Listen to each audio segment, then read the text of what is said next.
Hey guys, what's up? This is a haul video. So I just went to Five Below and I got a bunch of accessories and cables and stuff, and I found some stuff that they didn't used to sell but they do now, like Apple Watch chargers. So we're gonna go back to my dorm, and as soon as my calculus class is over, we're gonna unbox what I got, and I'm gonna compare it to stock Apple cables and accessories, and we'll go from there. So let's go after calculus. Let's start with opening one of the main reasons that I got Five Below stuff is because they made these. Now these are Apple Watch chargers, but they're made by Five Below. Now the charger I have for my Apple Watch, because I lost the original one, is this tiny little one. It's not very long, so that means it's very limited on where I can put it. So one of these is going to be for Maddie, so I'm going to put this one elsewhere. And then this one I'm going to put in my car. And then I'm going to open up one of these, and then the other one I'll keep as a backup. So we'll put this one to the side, and we'll open this. It's just got a little bit of tape on the sticker on the top. Okay. So once we remove the little tie, this definitely feels thinner than a normal Apple cable, and that's probably because it is not a normal Apple cable. It's definitely a Five Below cable. But that's not necessarily a bad thing. Five Below does make pretty good cables. It just irritates me now that they are still called Five Below, even though this was an $8 charger. So let's test out how strong the magnet is. Let's take off my watch right here. So as a base, here's the regular charger. It's not going anywhere. Let's try this one. Okay, so with a little bit of force, you can like throw the watch off, but all in all, it's still pretty strong, and that honestly impresses me. So I think this was definitely a win. So this is the next thing I bought. It's an Apple Watch and AirPods charger. So basically what this is it's got a slot for you to put your Apple Watch charger in it, and your AirPods have a charger as well. So that's also why I bought this. It's a 6-foot lightning cable, and yes, I know I have lots of lightning cables sitting around here because I have Apple everything at this point. But we're just going to open this up because we're going to use this cable dedicated for the AirPods.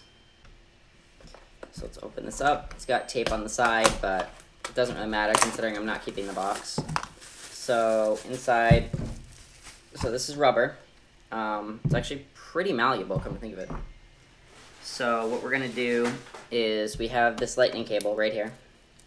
And we're actually going to use this Apple Watch charger that I just opened. And there's a slot right here on the front for us to put the charger through. So we'll put it through and we'll pull it through. Just like this. And we'll place the puck in there. That's actually a really neat, nice organization right there. And then there's a little slot on the back for you to put it through. And we're going to do the same thing with the lightning cable. We're just going to push this through the top here. Okay, so I got this through. I had to pull it through with a pair of pliers. Again, there's these two slots on the back to put this stuff,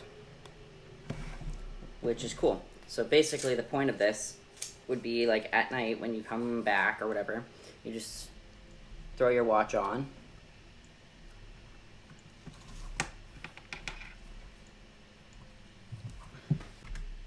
You grab your AirPods and you just stick them on, just like that, and it charges all of it. Actually, that's pretty cool. I like that. I really like that. Awesome. So, I'm editing this video right now, and during it, I never actually recorded a closing, which is good because that meant I would have had to record a new one anyway. But I wound up buying some more stuff at Five Below a couple days later when I went with my buddy Ryan. So that stuff's in this video after this as well. It was a different day of recording, so you know I look different, but it was also on my iPad instead of using my regular web cameras and stuff setup that's back behind me.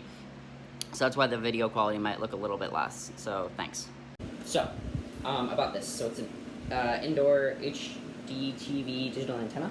So we're gonna hook this up to my TV, see how it looks, and then I also bought this. It's a USB reading light. And I got some Apple Watch bands. The only downside about these bands compared to the one I like, the one I have, I've got one of these. It's the Sport Loop. These are all the normal two-part ones. So let's jump into these after, but first things first. Let's open this. So in opening this box, inside of it, it's actually relatively simple. So it says it includes the antenna, the application sticker, the cable, and then the user guide. So that's actually going to be helpful. So we got this. This is the antenna, I guess. And on the back, it's got a little piece of 3M tape. Now, I'm going to have to configure my TV remote for this, I think. So, this is actually just like a cheap little piece of crap, to be honest, but we're going to have to see if it works. So, we're going to open the manual. I'm going to read. So, the first things first, we got to plug this in. So, let's plug this into my TV. So, this is the TV Maddie's grandfather gave to me because he bought a new one.